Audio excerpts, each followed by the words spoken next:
Olá pessoal, eu estou aqui na açude velho do assentamento de Maria, ó. Estou aqui perseguindo esse animalzinho que muita gente conhece, esse cururu, como a gente chama. Muitos vão chamar só de sapo, mas a gente chama ele de sapo cururu, ou melhor, a gente chama simplesmente só de cururu. E ele é um animal muito interessante, que faz tempo que eu quero gravar um vídeo dele, mas ele não quer permitir pelo jeito. Ele está direto fugindo de mim. Por quê? Porque existe muito a se falar sobre esse pequeno animal. Vamos começar pela medicina dele. Quem tiver já visto o vídeo áudio que eu coloquei sobre banhas medicinais, no conhecimento popular, a banha do cururu, ela é um dos excelentes remédios para problemas de garganta. Inclusive, já tem, se for buscar entre os mais velhos, você vai encontrar relatos de pessoas que estavam desenganadas dos médicos. Que é desenganado? Os médicos disseram que não tinha mais escapatória, não tinha mais como sobreviver, e foi curada com banha de cururu. Os procedimentos para extrair a banha do cururu varia, e em todos eles o coitadinho do animal vai sofrer de algum jeito. Pois é, mas é um dos conhecimentos populares que a gente preservou, a gente tentou preservar. Além disso, ainda dentro do conhecimento popular, o cururu ele é um dos animais temidos por muitas pessoas do sertão, principalmente do sertão nordestino. Por quê? Por causa que ele é um dos meios principais que o pessoal usa para fazer as reboladas aí até as casas. O que são reboladas? Reboladas são trabalhos, magias feitas direcionadas para atingir uma pessoa específica. A maioria feita para prejudicar as pessoas. E o pessoal usa muito o cururu. Entre as mais conhecidas está de colocar o nome da pessoa na boca do cururu e costurar. Que quando se faz isso, à medida que o cururu vai morrendo de fome, a pessoa do bem vai ficando sem conseguir comer, emagrecendo e morrendo. E outras de botar alguma coisa para poder o animal morrer engasgado, também para a pessoa se engasgar. Dentre várias outras. Mas do mesmo jeito que ele pode trazer as reboladas, ele também pode ser usado ao contrário, para levar embora. Quando você acha que alguma pessoa mandou alguma coisa para sua casa, ou sua casa está com muita energia negativa, você pode pegar de dois, ou até 3 cururu, colocar dentro de casa e deixar ele por lá uns dias até ele se retirar sozinho. Quando ele se retira, ele carrega as energias negativas, o trabalho feito, para fora, para longe.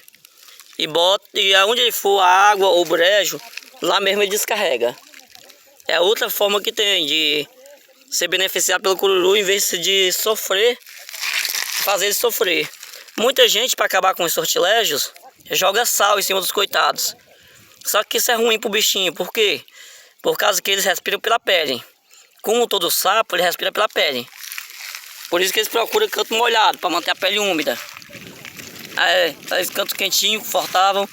E quando você joga o sal penetra na pele dele e vai bem fundo, direto para as células. E mata ele de dentro para fora. É uma forma de torturar o bichinho. E faz muito mal para a saúde dele. Dentro das narrativas, o cururu também tem vários significados. Uma das mais conhecidas entre os povos Cariri é de quando um certo povo Cariri tentou alcançar a morada dos deuses.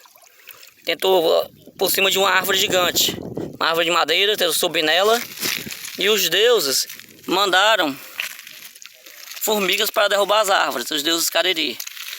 Por causa que isso foi um desrespeito com os deuses. Então, um dos poucos que vieram defender, os poucos animais que vieram defender os indígenas, foi o cururu. De todos que eles pediram ajuda, o cururu veio. Ele veio devorar as formigas. Por isso que ele foi mordido e criou essas coisas nas costas, calombos nas costas. E como recompensa pela proteção, onde tinha um calombo, ele foi agraciado com uma bolsa de veneno, para ter uma defesa a mais que ele não tinha na época.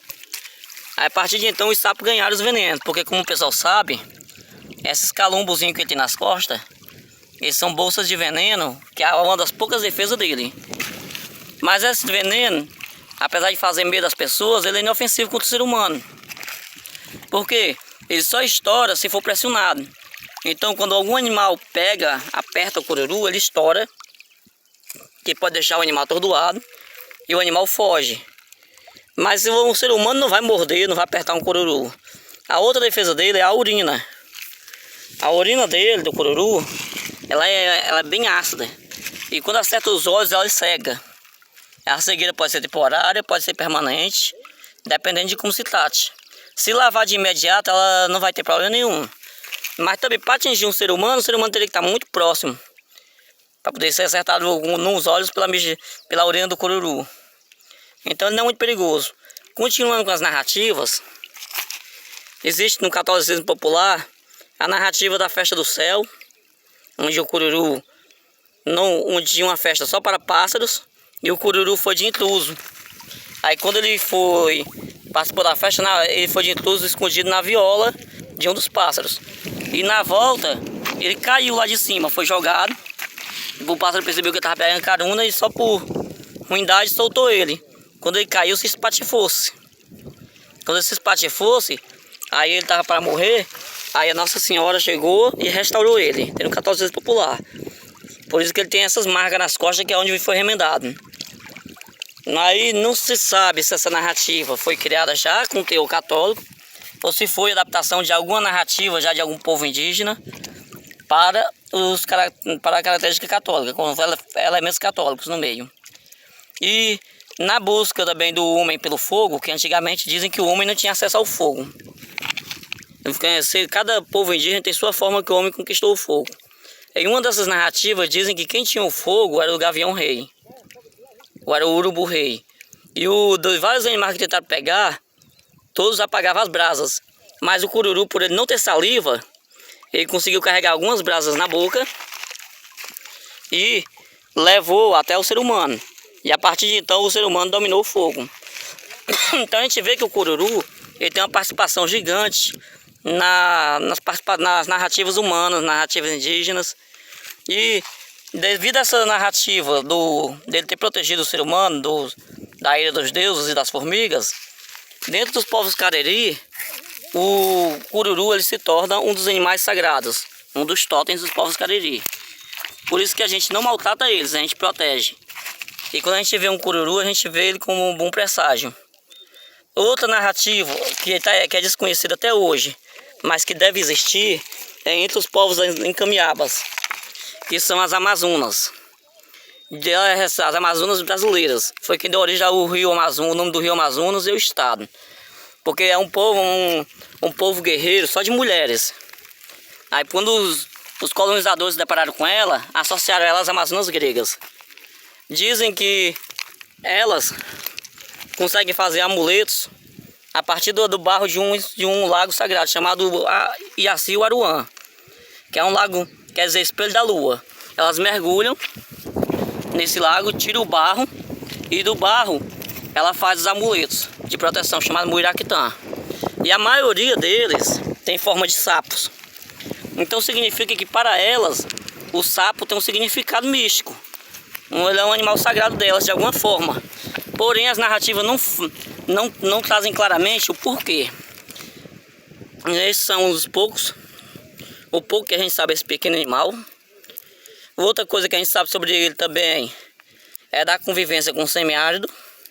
Porque quando os cururu começam a cantar, assim a gente sabe que ela é perto da chuva. Isso aí tem essa aproximação com a chuva. Então, quando está muito quente, ou então quando está perto de chegar a chuva, eles começam a fazer os coros noturnos dele. E isso ajuda a gente a ter essa convivência com o semiárido. Esses são só um pouco que eu sei sobre esse pequeno animal. Além disso, a gente sabe que ele é um ótimo limpador, porque ele consegue comer insetos, cobras, besouros, animais que podem prejudicar a gente. Então quando você vê um cururu, tente não agir por impulso, tente não maltratar esse bichinho.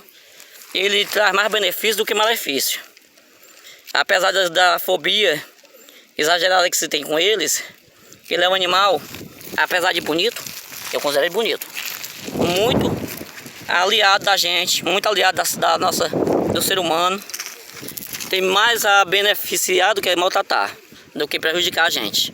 Então pessoal, era isso que eu queria trazer para vocês. Um pouquinho que eu sei sobre o cururu. Talvez eu tenha esquecido algumas coisas.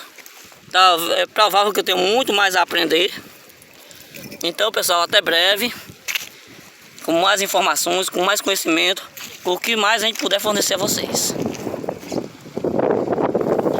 Vamos deixar o bichinho seguir a jornada dele.